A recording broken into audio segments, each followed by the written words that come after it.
You are listening to the 10-Minute Off-Road Podcast, the podcast for the off-roader with the short attention span. All right, episode 2, Snorkeling.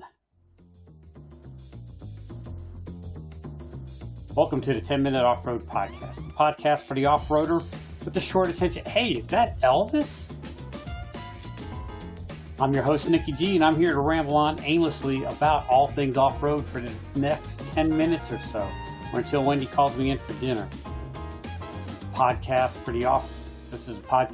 for off-roading, about off-roading, by off-roaders. I hit the streets and talk to you, the off-roader, and see what you have to say, what's on your guys' mind. All right, this week I want to talk about snorkeling. Snorkels, is it just bling? Is it a necessary item? Does it serve a purpose? Who has them? Why do you have them? And do you think it's necessary? I tell you, due to this coronavirus thing, I haven't been able to go out and talk to people who have snorkels. I gotta tell you, I very rarely see people with a snorkel. Enough of my chatter. Let's hear what you guys have to say. Absolutely not. Negative, no way, no how. I hate water, and I'm not a real big fan of mud, so I'm not going any place that I can justify having a snorkel. If the water's that deep, I'm not going through it. All right, thanks again, Clint. And that's Clint. You can catch him at Project Napalm JL on YouTube. I don't believe, for me, my wheeling, I don't believe in snorkels. I don't like to do deep water crossings, and I'm also not wheeling in high, dirty, desert-style environments. I'm on the Northeast, so really it's just some rain, and that's about it. For me, a snorkel would be kind of overkill and really not utilized. Once again, Mark from FM Jeeping. Check out his channel. A lot of how-tos, a lot of wheeling. Very good guy. Hey Nick, thanks so much for asking the question. And that question was, should you get a snorkel, yes or no? And personally, I say no.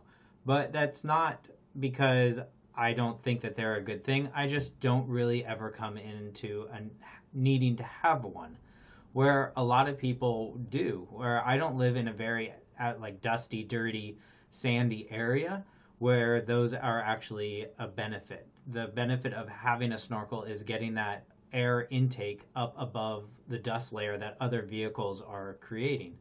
And I'm not really in that situation all that often. However, I do occasionally do some water crossings, but most of the times they're not really above my the hubs of my vehicles, or above even the wheels on a deep crossing. So I don't go into deep situations of water, and I don't really find myself in a dusty area. So for me, the answer is no. But if your listeners or somebody does find themselves in that situation often, then yeah, they definitely could have or should have a snorkel. Now that said, there are a few mods, especially on the 3rd gen Tacomas, that require you to remove your inner fender well and the little plastic sheets down there. So having to pull that out, now you have a hole goes straight into your air intake with no filter or no blocking inside of there. So it goes right into the air filter. So those people are running snorkels because it's actually protecting their engine a little bit better, because it's moving the air intake area out from inside the wheel well from being unprotected to a more protected area above. Thanks so much for asking. This was Jimmy Jet from Snail Trail 4x4. Tell you, Mr. Jet, you have a very soothing voice. I could listen to you all night. Personally, I think snorkels are overrated. I don't do a lot of water crossings, so I don't have one. I may put one on eventually, just because I do find myself in water sometimes, especially when I'm guiding, and it would be handy to have that as an extra level of insurance. There's so many other things that need to be done to truly waterproof a Jeep, though. However, the snorkel would keep you from destroying your engine if you got into too deep of a water crossing. So I'm going to say that I'm not itching to get a snorkel on my Jeep, but I'll probably put one on eventually. So, yeah, I guess. And it really depends on your wheeling. maybe you don't need one because you're never really doing anything that needs it. And in which case, I'd say don't bother.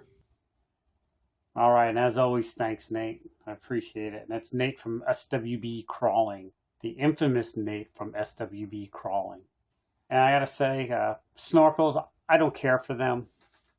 I think, well, from what I understand, I might be wrong, which I hardly ever am. They were invented by the Australian military to keep the intake out of the dust and sucking in cleaner air, so they wouldn't spend as much money on air filters. Driving through water, I don't do it. I think it's bad for your vehicle. If you have to do it, you have to do it once in a while. Not a bad deal, but go through it all the time. Your vehicle's not sealed. The engine breathes air, transmission breathes air, transfer case breathes air, axles breathe air. Too many points of failure. You suck in a little bit of water, you'll be fine. You can drive home, you can drive around, but sooner or later, it's going to get you, you know. So, yeah, deep water crossings, if I'm going on a trail ride that has them, I just pass. Because the water's up to the center of my wheels, which is by Rock 31, so about 16 inches of water.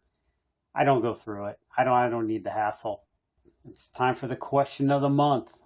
The question of the month again is, if my head was made of veal, which I've stated before it is clearly not, what would the street value be? How much street value would Nikki's head pull if it was made out of veal?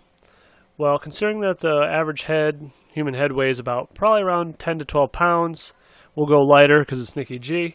And the current going rate for veal per pound is about $14. I'm going to say about $140 street value, all in. All right, thank you. That's Mark from FM Jeeping. I appreciate it. And no sale. I'm going to hold out for a higher price. All right, if you want to ask a question, or if you have an answer to a question you'd like to put in, and keep in mind, everything you say will be on the air. You can contact me at 10minuteoffroad@gmail.com. That's 10minuteoffroad@gmail.com. I'm on the Instagram, 10minuteoffroad. I'm on Twitter at 10minuteoffroad. All right, boys and girls, thanks a lot, and I'll chat at you later. Nikki G signing out and saying, wheel what you got and be happy. Follow the 10 Minute Off-Road Podcast on Twitter, the Gram, and YouTube.